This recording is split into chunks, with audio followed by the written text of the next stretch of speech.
What's up, everybody? Welcome to the Legal Score. I am your host, Sonja Pearson. I hope everyone is having an amazing April 1st. We are now in the fourth month, 4/1/26. Thank you so much for joining me. Welcome to all of my new subscribers on YouTube as well as on all social medias. Make sure you come on and say hello. Shout out to Pink Fan Fur, the realest real creator out there, my promo team, and of course Brian B.A. Arndt, the producer behind what you see here. Yeah, guys. So first of all, let's start with this. Who all got April Fool today? So I didn't do it. This is probably the first year, honestly, that I didn't do it. I'm such a prankster. I'm known to kind of like always do it. So I think people would kind of already know. I can't even, it has to be on a non-scheduled day. So it has to be on a day that everybody's not already aware that people are pranking everybody. So sorry, I had to get rid of that cough drop, y'all. I just couldn't do it. With that being said, let's get into some sports news. I'll get to my hat in just a minute. I don't want nobody on here talking about my team. I'm still Duke all day, every day. But honestly, thanks to everybody for coming on. Now, tonight we are officially in a full month, so I'll be talking about not only sports news and things going on around our country, but also a little bit of my journey into law school because I know a lot of people have been interested in that. And so, come in, tell me where you're watching from. Hope everyone is doing well. Hello to you, Kat. What's going on? Hi. Thank you so much for joining me on tonight. And hello to Love. Thank you so much, Love. How you doing? Hope everyone's doing well. Let me know where you're watching from. All right, guys, we have a lot going on. I'm talking about all sports tonight, not just football. So let's get started, guys. We got an hour of fun, and here we are. So we're not here for any feel good synopsis. Sometimes those non-feel good moments actually apply to me. And so, unfortunately, this is one of the nights that's going to happen. The Elite Eight breakdown. Let's start with that March Madness. Next weekend, this weekend coming up upon us is the Final Four. Let's look at the women's Elite Eight. South Carolina beat TCU 78-52. There's no stopping Coach Staley, and I hope this year she goes all the way and gets the championship. Scoring leader was Joyce Edwards, 24 points, 12 rebounds. Egalt McKeer added 18 points off the bench to solidify that win. Rebound margin, South Carolina dominated the glass, y'all, 52-24, almost double TCU. They turned 22 offensive rebounds into points, 21 to be exact, second chance scorers. And TCU was held to only 33.3% shooting from the field. All right, Kat. Kat says she is watching from Florida. Thank you so much, Kat. I hope the weather's beautiful down there. And thank you, Love, for saying you love my show. I really appreciate it. Hope you all share this live. The next game was Texas. And so, of course, South Carolina advances to the Final Four this weekend. Number one, Texas beats Michigan. We're talking about the women's Elite Eight. Texas 77, Michigan 41. Scoring leader was Jordan Lee, 18 points, and Madison Booker right behind her, 17 points, 8 rebounds, 5 assists. Texas forced 24 Michigan turnovers, you guys, and that turned into 26 additional points for them. Michigan was held to a dismal 16 points the entire first half. And you absolutely cannot win a game when you are held to barely double digits the entire half. UCLA, number one team versus number 8 Duke women's. Both Duke teams go down in the last matchup. UCLA 70, Duke 8, the number 8 position 58.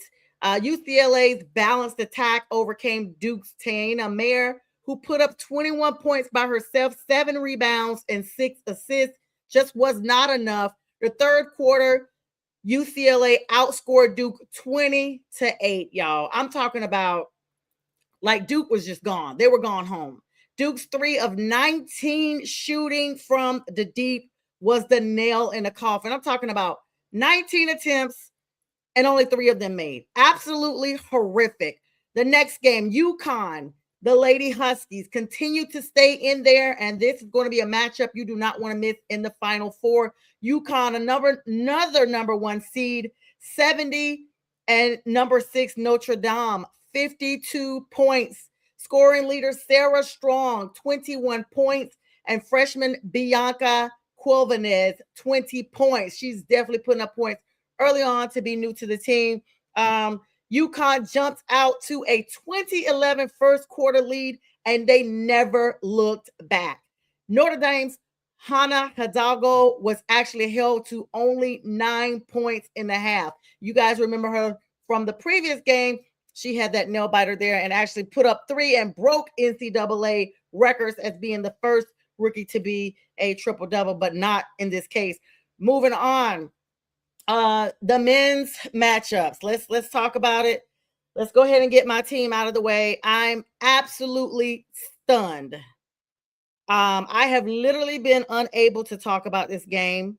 I felt all types of emotions. I'm going to be honest. I was shocked. Then I went into like, wait a minute, this did not happen. This has got to be an early April Fool's. Then I went into anger. Then I was just sad. And up until this point, this is the first real conversation I've had about that game. I've had like a little comment here and there, but I have not made too much comment to anybody because it is absolutely painful. Hello, Amira Sigma. I hope you're doing well. Thank you so much for saying hello. Guys, 1 point. Isaiah Evans was the leader for Duke, 25 points, and Cameron Boozer. You guys know the Boozer brothers, Caden and Cameron, 22 points for Cameron, 10 rebounds. 10 seconds left on the clock, y'all. It's the end of the game. First and foremost, Duke has led this game the entire game, up to the point of having a 19-point lead at one point. And I'm in a group chat. I went ahead and put a blue heart, white heart.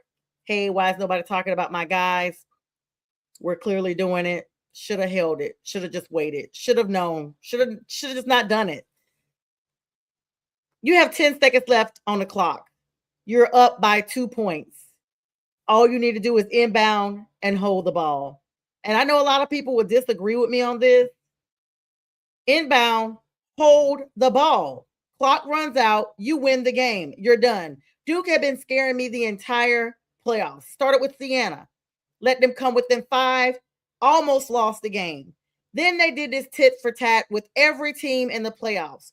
Everyone felt like at some point they were going to face their match. UConn was it. But when I saw that they pulled ahead and led the entire game, I was like, okay, this is the team that I'm looking for. I forgot to put up my banner. Sorry, guys. This is the team I'm looking for. Here we are. Yes. And then you inbound.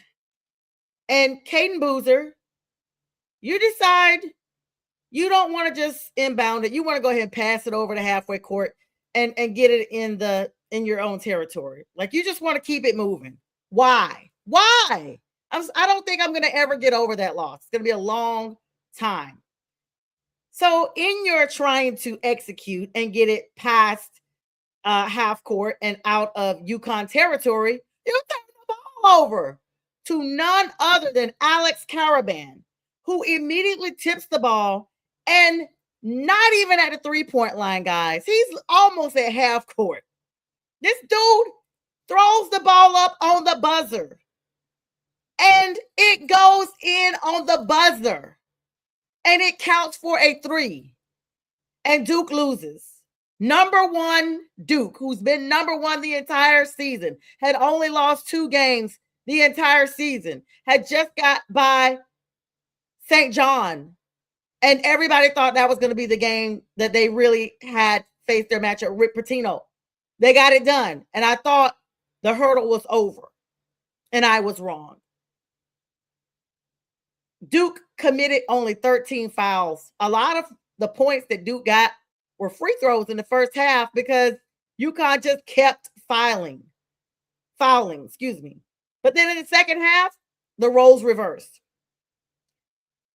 UConn went on a 22-15 run in the closing minutes. And Duke is at home.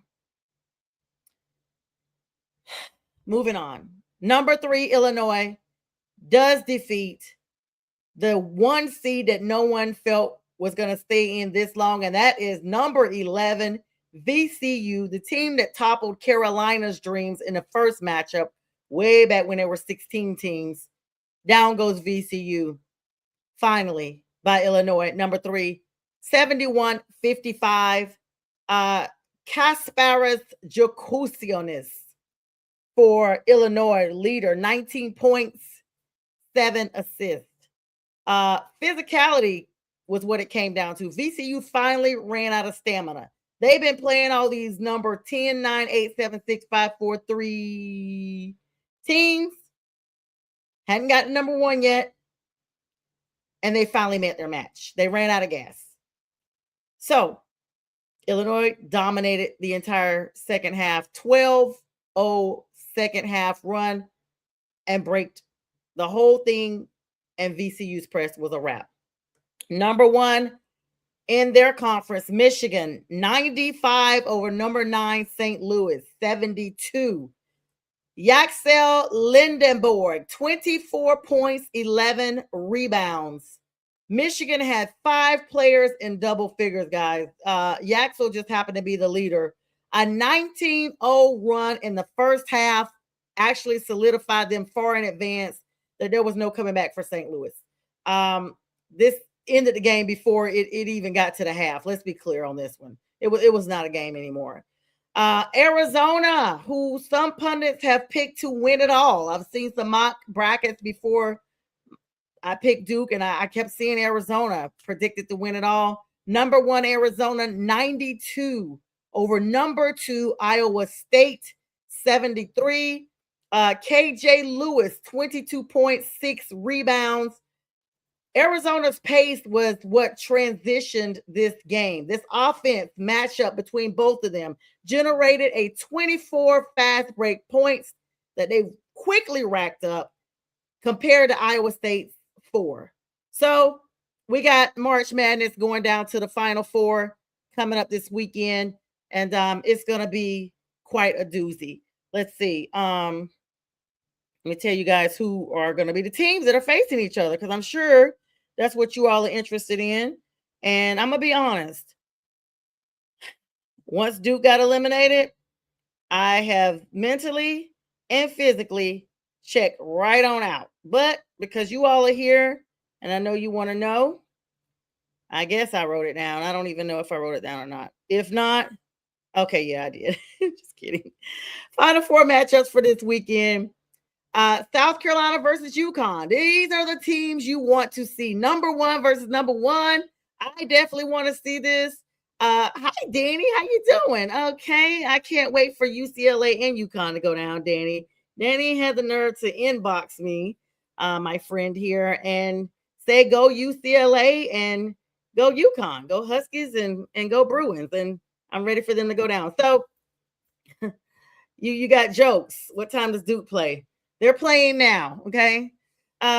Women's Phoenix, the women's tournament is going to be in Phoenix, Arizona, starting on April 3rd this weekend. South Carolina versus UConn. I just had to plug Danny in there. I'm sorry I missed that. Love you too, my friend. They will be playing this weekend in UCLA. Danny's team is going to be versus number 1 Texas. Texas is gonna go ahead and lasso UCLA up on that. I never had a feeling towards that team until now, and now I'm rooting for Texas. In the men's matchup, April 4th, 4-4, guys. That's Saturday, 404 day. If you're from Atlanta, that's one of our area codes here. It's my area code. It's the Atlanta day. Everybody originally from Atlanta usually does something. Of course, I'm not originally from here, even though I've now lived in Atlanta longer than I've lived anywhere else, including my home area. But I don't do nothing for 404 days. Just, go Atlanta.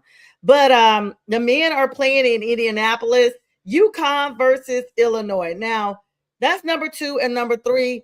I know people have picked Illinois to win it all, including Keith Engel, one of my friends on one of our other shows. Check him out. He's really good with college sports, and he's usually right. And Keith is pretty even tempered when he talks about sports and things like that. You don't really have him talking a lot of junk about your team unless he's pretty much got the facts to back it up. He's picked Illinois to win it all. And this is going to be the telltale sign because these two matchups will solidify the championship game. The second game, of course, number one Arizona versus number one Michigan. So you've got the winner of both of those games will be your two teams facing each other in the actual championship game. And of course, the matchups between South Carolina and UConn. If South Carolina can execute past UConn, I would pick South Carolina to win it all. Of course, everyone's trying to prohibit UConn from going back to back. The UCLA versus Texas game, do not sleep on that game. Those two ladies teams will face each other as well. Let's see. Danny Fuller says UConn beats South Carolina. UCLA beats Texas. In the men, Illinois beats UConn and Arizona beats Michigan. All right, so let me pin this comment here, Danny, because I want to make sure that we can come back and find this when these games have, shot the last shot. I guess that's what you say about it. But all right, guys, so that's it for March Madness. Let's talk a little bit of NBA right now. Frantic stretch of NBA regular season, guys. A frantic stretch. I mean, this is the time of season that we look at teams that are trying to get themselves together. Atlanta Hawks versus the Orlando Magic. Now, that game, I'm sure, has wrapped up by now, and the Hawks will win. As I was preparing for the show, the last score I had was 89-63. I'm sure it was much past that. The 76ers were defeating the Wizards. Washington Wizards, that game was over 120-103. The Celtics at the Heat at half. The Celtics had almost a 30-point lead on the Miami Heat, 80-57. Oh my goodness. You guys, the Celtics have put up 80 points in the first half. It's incredibly insane. I mean, I don't know if they're going to put up another 80, but I don't think we've ever had a team that scored 160 points by themselves. That is crazy. The Milwaukee Bucks in the second quarter probably advanced to the third by now. Against the Houston Rockets, that was like a couple of scores apart, but they were pretty much neck and neck. The Pacers versus Chicago Bulls, that game was pretty close. I'm sure it's starting the third quarter. You guys can feel free to drop the scores in. I don't have time to check them at the moment. The New York Knicks at the Memphis Grizzlies, that game was advancing towards the third quarter, but it was about a 10-point deficit. Now, some NBA news that you guys are probably interested in knowing. The Spurs' dominance and Wembanyama's growth. San Antonio Spurs are the hottest team right now in the league. Heading into their matchup tonight against the Warriors. They boast a 57-18 record, and they are only on the brink of having a 10-game winning streak. They've already won 9 in a row. Of course, Wembanyama continues to redefine the game, averaging 24.5 points per game and 11.5 rebounds per game and 3.1 boards per game. So very, very good stats for him. Stephon Castle has been a great supporting cast member for that team, and he's emerged as a premier floor general, averaging 7.2 assists per game. Y'all, the Warriors, though, they're fighting an uphill battle tonight. ESPN actually has reported earlier today that Steph Curry is officially out again. You know, he's been out for a minute with his knee. And so they're missing him. And this is the time of year that they need him the most. He's joined on the sidelines by Kristaps Porzingis. You guys know him. He's sick tonight. And, of course, Al Horford is also with him with a calf injury. With a record of 36-39, guys, I just don't see the Warriors being able to even make the play-in at this point. Let's see here. Celtics are about to represent the East, and OKC still in the West. Yeah, I guess so. Danny, you might be right. Jay Train, my brother, what's going on? What up now? He said, what's up, girl? Thanks so much for joining me tonight, brother. Can't wait till Friday night. Going to be a really good time Friday night with the fellas. And let me stop right now. Last night, y'all, the BW Review Show. First of all, let me thank all of you who have been watching that show. I looked on one of my YouTube channels and they have over 200 views on one of their shows. And I have personally never had that many on my YouTube. So congratulations to Brian and James. That show last night I was watching, they did a whole Chuck Norris review of some of his movies. I can't remember the name off the rip. The show is fun, engaging, entertaining. A lot of people have watched movies and have actually been able to dialogue with them. They usually tell you the movie they're going to watch for the next show, and they give you about a week to watch it. It's usually 2 movies they're going to do, one in the first half of the hour and another one. But that show is so much fun. So congratulations to them. They come on Tuesday nights. I always get the time wrong. It had to have come on yesterday because when I got home, it was a new episode and I watched it. Yes, Missing in Action and Sidekicks. J Train, put the time on there. What time you all air so I can give y'all a plug. But everyone seems to love that show. So thank you so much for supporting them. It's definitely growing the network, McGrath Podcast Network. Shout out to Brian Arndt, carrying on our dream of our friend John McGrath, Mac, and his wife Linda McGrath.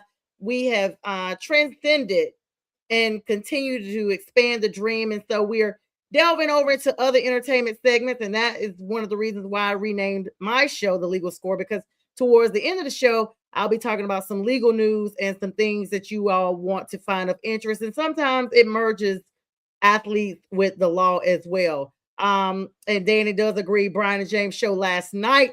The BW Fix is what it's called, guys. It's the Average Movie Critics Tuesday nights at 8 p.m. Eastern Standard Time. And if you are just learning of that, as soon as my show wraps up, feel free to just come back to my network, and I promise you it's on there. You can watch it. So that is really good. And Danny, thanks for always supporting us. And again, kudos, J Train and Brian on that.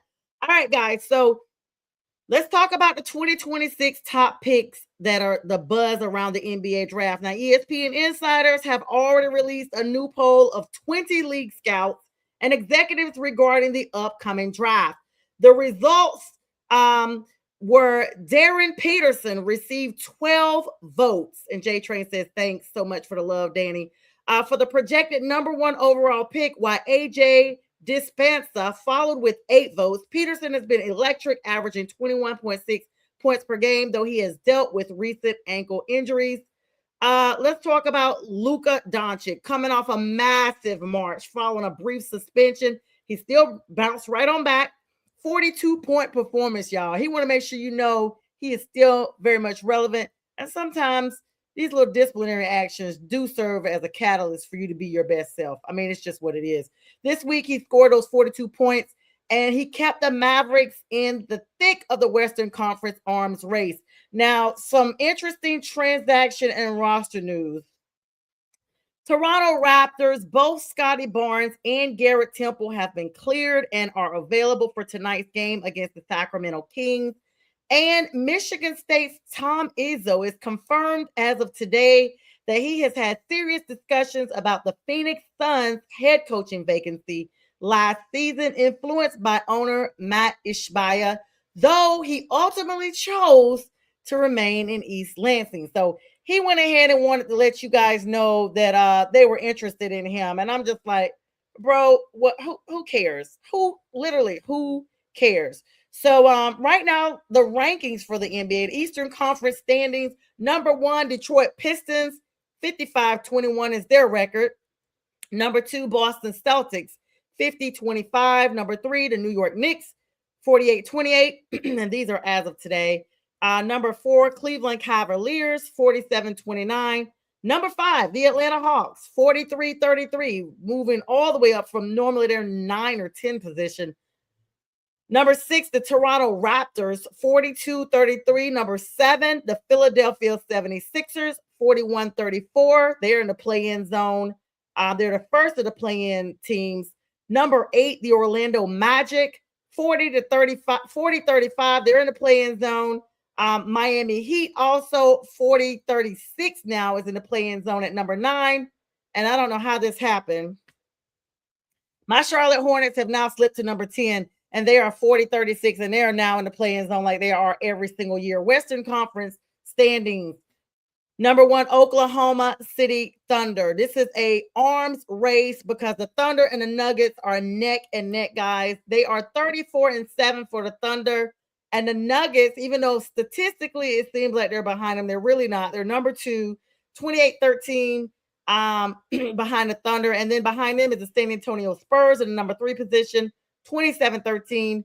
Number 4 is the Timberwolves, Minnesota, that is, 27-14. Number 5, the Lakers, 24-14. Number 6, the Rockets, 23-14. Now, if you want to talk about somebody being on their necks, they're right behind them. And then you start to play into win series. Phoenix Suns, 24-16. Golden State Warriors at number 8. They are 22-19. Portland Trail Blazers are 19-22 at number 9. And the Grizzlies round out at number 10. 17-22. I pretty much can let you know they are not going to be advancing at all. Like Jay Train said, the Lakers have a dark horse shot to get to the Western Conference Finals. And you know what? The Lakers are sitting right in the middle. They're in the number 5. They're in the split. They're almost at that play in and stay, play in and win to stay, play to win to stay in. I never know how it says. But anyway. All right. So we're going to take a quick break here, and coming up, we'll have MLB news. And we're going to be talking a little bit of NFL news as well. And then we'll dive over to our legal segment. Go grab your favorite drink and snack, because I will be right back.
All right, guys. And you saw all the shows we have. Thank you so much for the second half of our show here. Listen here, Danny. I'm going to have to get you on the show since you seem to know everything I'm going to talk about. Actually, are we really going to talk about him? I don't know, because it's almost per usual. So, once something happens a couple times, first time, oops, second time, uh-oh, third time, oh, that's just how they are. So that's where I'm thinking about that. But we'll talk about him in just a minute. All right, welcome back to the Legal Score. I am your host, Sonja Pearson. Thank you, and welcome to the second half of our show. We're having a good time tonight, thanks to all of my audience members here, Danny, Jay Train, and all the earlier ladies and gentlemen that were on earlier. Thank you so much for all the comments, likes, and love. This is what keeps me going, especially as I sit here solo dolo. And you guys probably don't remember, I started my show out literally just like this, except I would have papers over here, and it wasn't live. So there was just me talking to basically a teleprompter, to a screen, what have you. And then I would just go back, and that's it. So I'm so grateful now for the opportunity to have an actually engaging audience and to be on this platform. And it's all because of Mac, all because of Mac and Miss Linda, who found me. And here I am. So grateful to that. All right, guys, this is our second week of MLB, and the Atlanta Braves actually just had a clean win against the Oakland Athletics, 5-1. Congratulations to the Braves. The Marlins beat down the Chicago White Sox 10-0. A complete dismantling of the Marlins. I mean, go get them some bath water, let them take a swim. They are out. The Baltimore Orioles and the Texas Rangers. The O's continue their high-scoring ways, 8-3. Orioles getting it done. Absolutely, J Train. Seattle Mariners 3. New York Yankees 1-5. All right. The Pinstripes took care of business on the road. Arizona Diamondbacks 1, and the Tigers 0. This is a classic pitchers duel in the desert going on right now. Some key roster moves with MLB. Manager Aaron Boone confirmed today that Louis Gill, the 2024 Al Rookie of the Year, is slated to join the big league rotation in mid-April. He'll make one start for AAA, Scranton, Wilkes-Barre before heading to the Bronx. So congratulations to him. Yeah, Danny says he agrees. I agree about Tiger Woods. It's ridiculous. Exactly. I'm gonna say that comment for a minute. The Reds injury update, guys. Left-hander Nick Lodolo is scheduled for rehab to start tomorrow for a single at Daytona. He's looking to return from a blister injury and could rejoin the Reds rotation as early as next week's series in Miami. Okay, I don't know. I need to look up on the extent of what that injury is because I'm sure everybody has blisters. I just never known someone to miss a game. It must be really, really bad. Let's just put it like that. Red Sox mystery catcher Carlos Navarez was a late scratch from the lineup today for undisclosed reasons. Now, manager Alex Cora was very vague in this press conference and in giving details to the media, stating that he only felt the change was for the best, leading to speculation regarding a potential disciplinary matter. I'm going to have to look into that and see what's going on and have you guys updated. So you don't want to miss that. That'll probably be for the next show. We'll talk about that maybe Friday if it's significant. If it's just, player to player discipline, that's one thing. But if this dude's got some legal issues, we are here for it. All right. Dodgers giant contract. The headlines are still buzzing over Kyle Tucker's monster 4-year, $240 million deal with the Dodgers. A move that solidifies their status as the evil empire of the West. 240 is insane. Let's move on. Let's move on. I just really, they played a lot of the games. Let's be clear. They clearly earned the money, but I'm just like 204. That's money that I can't even imagine counting. And I wonder how much of that is actually taxed. I wonder how much it is actually taxed. I guess if you said maybe 10%, but I know it's more than that. And then if they're like the NFL, they have to pay taxes in every city that they play in. So yeah, the O's are back, but it's all about the pesky Dodgers. Oh, not a fan of them, huh, Danny? All right, well, there's that. So listen, some big NFL news for you guys. Well, not really big, but it's just, the draft is coming up in about 3 weeks. We'll probably have an all draft party like we did last year, where we literally have a show that's dedicated just for your individual reactions at the draft. We at least cover the first round and maybe some of the second round, depending on last year. I think we covered all 5 rounds because we kept waiting to see when Shedeur Sanders was going to be taken. And whoa, Nelly. He goes from wearing number 12 to number 2, the same number he's had in Colorado. So his dad was on social media yesterday, hyping him up, praising God, saying he's finally here. And congratulations to Shedeur. He may wear number 2, but he's number 1 for the Browns. And so congratulations to him, QB1 for the 26-27 starting season for the Cleveland Browns. Now, even though this draft is coming up, the Broncos getting Jalen Waddle is a massive swing. Denver acquired wide receiver Jalen Waddle from the Dolphins. Now, in that transaction, Denver sent their 2026 first round pick. Now, they're getting the number 30 pick. They at the bottom of the entire first round. But you don't know, people move around even on draft night. And they're giving up a 2026 third round pick at number 94. And like, wow, he cost a lot. 4th round pick, number 130 to Miami. So they basically gave up all their picks for Jalen Waddle. He better be the answer to everything Sean Payton needs out there. The way they have wheeled and dealt this whole dynasty of an acquisition. You guys know that Buffalo has already secured DJ Moore. His papers are signed as well. Steelers got Michael Pittman Jr. from the Colts. Did you guys know that? 3 years, $59 million extension. Veteran wideout. And Monty from the Lions, David Montgomery, is going to be getting a 4th round pick for him.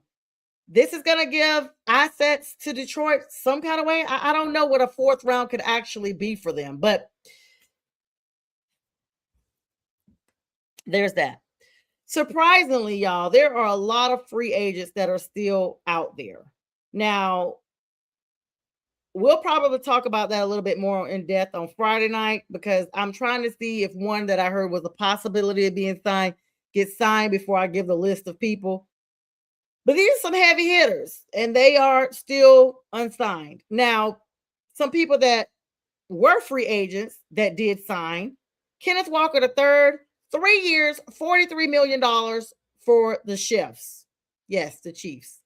Trey Hendrickson, 4 years, $112 million, $60 million guaranteed for the defense.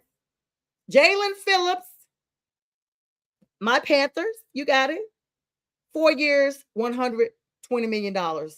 And Gardner Minshew, 1 year, $5.75 million deal with the Arizona Cardinals. So now, the NFL owners met in Phoenix this week and approved several historic changes that will take effect for this season. Let me adjust my hat. Then it says, go Redskins team commanders. If healthy, I wish they played in the easy NFC South. You know what? The Commanders used to be my team years before we got the Panthers. And the South won't be so easy this season. I don't know if J Train's still on the line or not, but the Commanders have not been that good last season. They were good a couple of seasons ago. So prayers and well wishes for you, Danny. Major league changes, though, guys. The onside kick. You know, we are so sick of hearing that. Teams can now attempt an onside kick at any point in the game, y'all, not just when trailing in the 4th quarter. However, they must declare their intent to try it. So even if they're trying to do that, wouldn't part of the onside kick be the surprise element? Why would you let the other team know you're about to do this? That removes your vantage point. It's just silly. The league's actually officiating department now has expanded power to consult on-field officials and correct clear and obvious mistakes in real time. So no more saying, oh, I know that was a first down. Oh, I know that was a touchdown. Oh, I know that was a catch. And we have to wait till the next day to hear them say, oh, yeah, it really was. And too bad you guys lost the game. It's a wrap. Nope. We're turning it over right there, which should have already been. Why do we have to have these type of rules now come up after people have been complaining about this at least since 2015? At least since 2015 that I can personally attest to. So now, here we are. New rules have also been implemented to modify the receiving team alignment during kickoff, prioritizing player safety. Great. J Train is still with me. Let's see. Hang on, guys. DJ Moore is going to put the Mafia over the top finally. I hope. And he's a former Panther. I'll root for him. Chefs love it. So the Coach Reed is the eatery, obviously. Yeah, he is. Andy Reid. LJ Train is with us. Travis Etienne. 4 years, $52 million with the Saints. And get his name correct. He said he is not Etienne, and neither is his brother. He is now going back to the Bayou State, and he is Etienne, which is how the French and Creole call it. He wants to be correctly pronounced. David Edwards, thank you so much, J Train. 4 years, $60 million. Jay, for the facts for me today. Jay, you must just jump on the show with me, brother. I mean, I'm sitting here solo dolo. Anyway, guys, so the ESPN era begins. As of today, April 1st, ESPN and the Walt Disney Company have officially assumed ownership, y'all, of the NFL network in exchange for a 10% equity stake in ESPN, while Scott Hansen and the Red Zone channel, y'all know that's where you get all your stats, are staying put. The back end operations have fully transitioned. I'm so shocked. Disney be owning everything. The top 5 projections with the draft starting here on April 23rd. Mock drafts are solidifying. Number 1 is projected, of course. We've been talking about him ad nauseum. Fernando Mendoza, quarterback, Indiana, is projected to go to the Raiders at number 1. The Jets are projected to get Avril Reese, the linebacker edge out of Ohio State, at number 2. The Cardinals are projected to get David Bailey, the edge out of Texas Tech, at number 3. And the Tennessee Titans at number 4 are projected to get Jeremiah Love, the running back out of Notre Dame. And at number 5, the New York Giants are projected to get Sonny Styles, the linebacker out of Ohio State. All right, guys. So this is our last 15 minutes, 14 minutes. And I'm now transitioning over to the legal segment of our show. Now, let me talk to you guys about some NFL litigation, and then I'll talk to you about Danny's favorite subject. And then I have 2 other items that I'll try to squeeze in if I can. So, in NFL, a fired female NFL referee, y'all probably can already figure out who it is. It's only like 1 or 2. Robin DiLorenzo has officially filed a suit against the league, accusing the NFL of gender-based scrutiny and unfair treatment compared to her male counterparts. And additionally, there is no surprise here, a concussion litigation and equipment lawsuit.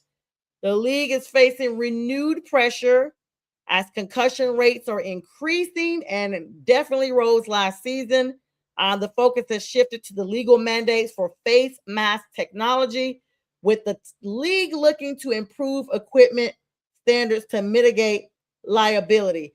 I'm just trying to figure out how much thicker can you get these helmets?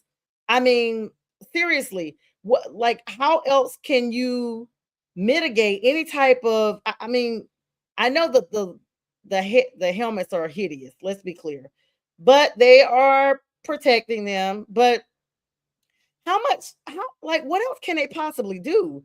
They already look like pillows. I just don't know what else. I don't know what else they could do. I mean, unless the hats are deficiently made or not really equipped the way they should be. I just don't know what else could be done. Let's see, guys. Hang on, I just lost my place here. All right. I was trying to find some information about this Robin DiLorenzo lawsuit because before I got on here, I had looked and I didn't see much of anything like other than what I told you guys. But I was trying to figure out how this all started and where it's all coming from. And it's just really weird because the dynamic is just like, I don't remember hearing about this until I was prepping for the show today. And let's see. Hang on, because sometimes you have to. Let me go ahead and get Danny's subject over here for Tiger Woods as well. So let's talk about the DiLorenzo lawsuit first. So she was the first of 3 women, actually. I didn't even realize there was 3. Let me be honest. To officiate the NFL, I knew there were 2. She filed a lawsuit on March 27th. The case is filed in New York, U.S. District Court, which is a federal court. And it alleges that her tenure from 2022 to 2025 was marked by a descent into the grip of a sexist institution. That was the quotes directly from the complaint. The claims include gender-based harassment. The suit describes a training camp incident where a crew chief reportedly told Steelers coach Mike Tomlin that DiLorenzo should be forced to sing in front of everyone like a rookie player. She also alleges being subjected to profanity-laced trash talk and hostility from her superiors. And yeah, J Train. In 2024, despite her years of experience She claims she was forced under threat to attend a training session for lower level college officials.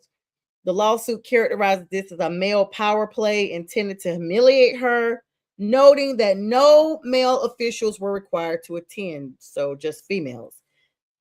And then she alleges that a former SVP of officiating, Walter Anderson, pressured her to wear her hair in a ponytail through the back of her hat, specifically to look more feminine and stand out as a token female when reffing instead of. So I think I know who this lady is now. And she was fired in February of 2025 out of retaliation, is what she's alleging, saying her dismissal was based on tainted evaluations created by the same individuals who discriminated against her. She's actually seeking to be reinstated as a referee, as an NFL official, and she's requesting unspecified compensatory and punitive damages for emotional and reputational harm. So let's be clear. Let me break that down for you guys. So we may not have a chance to get the Tiger. I'm gonna try to. We're probably not gonna come back to that concussion lawsuit tonight. I'm gonna hop over to Tiger so I can get that out of the way. And you know what? B told me this is the last show of the night, so I may go a little bit past 10 o'clock because I do want to talk about this. So, of course, the NFL says this lawsuit is baseless. When you're looking for compensatory and punitive damages, there's two ways to prove those. The compensatory is just what it is, compensation. It's the financial part of money that she has lost now that she's been fired, now that she's unemployed. She's not making the money she was making as an NFL official.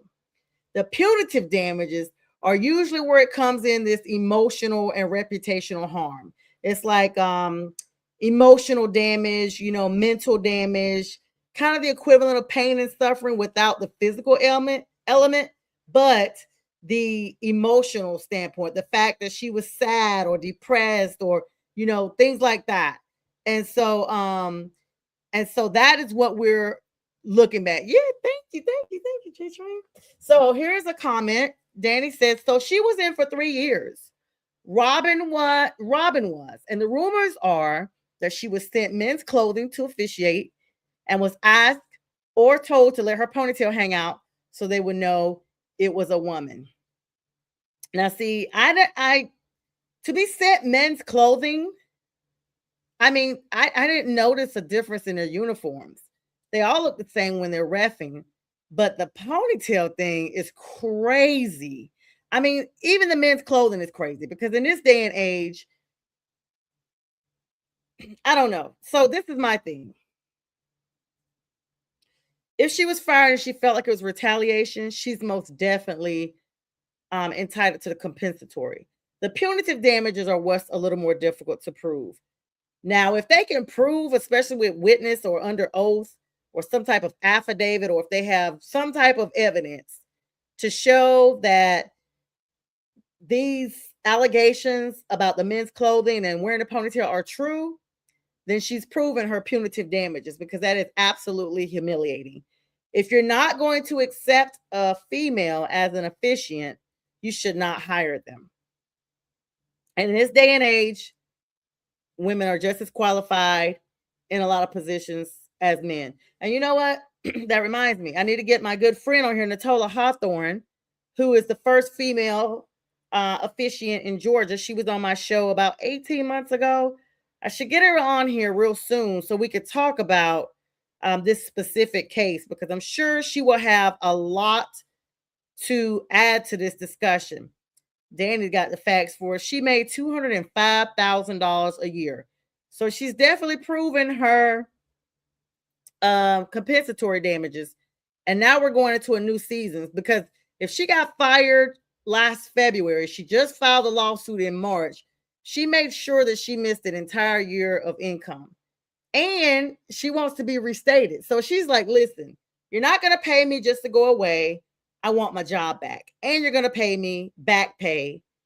And you're going to pay me for emotional damage and the humiliation of having let me go. So, this is going to be This is going to be very, very interesting because um y'all know how the NFL is. They have a lot of money until they don't. They'll probably settle for an undisclosed amount, but I will be your girl and make sure I give you the facts.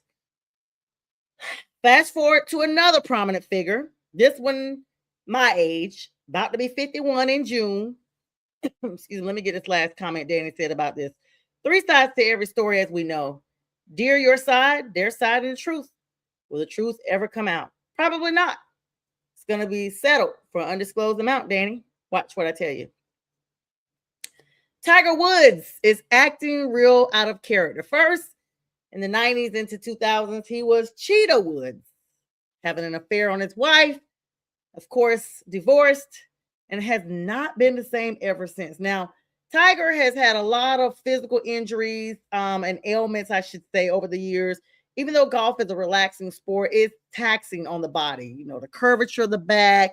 Tiger is probably now, I'm just hypothesizing here. This is all opinions. Nothing I say is factual. I'm not a practicing attorney. I'm not a medical doctor. Everything is my opinion. I'm just like you, and I just give my opinion. The curvature of his back and all that degenerative, aging disease of the joints, it happens. Tiger's 50. I'm 51. Tiger's about to be 51. Like, it happens. Tiger is out of the cage, guys. My goodness. He was preparing for the Masters tournament in Augusta, the National, as a matter of fact. He's always there. He's been trying to make a comeback for several years now. But now, he was training, trying to get on with the team, to make an appearance. It's just, some of his buddies were out there speaking because the full schedule is now up in the air for Tiger. He's had his brand. He's had all kind of stuff. And unfortunately, Tiger has now had another run-in with the law. I was trying to build y'all up to that without coming out and saying it. You guys will remember back in 2022, Tiger flipped his car. It looked like in a residential neighborhood. He was okay. Almost lost his leg. They were talking about him having to have his leg amputated. Got through that. Came on back. Then this week, as of today, as a matter of fact, he announced today he will be stepping away from preparation for the Masters to seek treatment following another car crash and a subsequent arrest in Florida. Now, Floridian police, they arrested him on suspicion of driving under the influence after his SUV clipped a trailer and rolled over. Now, they said that he did a breathalyzer and he passed it, but he was still acting very lethargic, and he did not consent to a blood or urinalysis test. And in some states, that's an automatic DUI. If it's the same, like in North Carolina, if you don't want to blow, you just go to jail. You're going to be booked on a DUI. He did plead not guilty on Tuesday to the DUI charge. Sheriff's report indicated that deputies found 2 pain pills in his pocket and that he did show signs of impairment at the scene. I already told y'all he's probably in a lot of pain, y'all. He's been playing golf his entire life. We are all getting older. I'm hurting right now. I had shoulder surgery. I'm not even an athlete, not now. But, I've done some sports as a kid.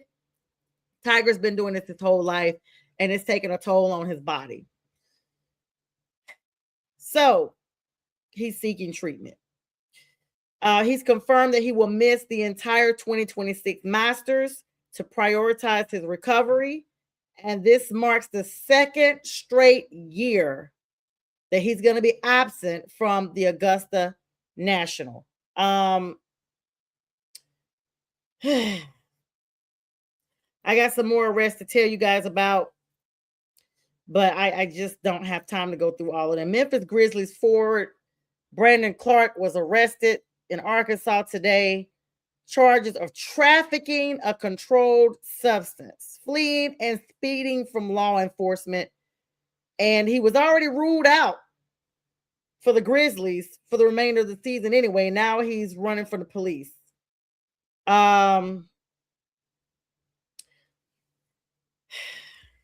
Rashid Rice, you guys remember him? He's already had some issues with law enforcement.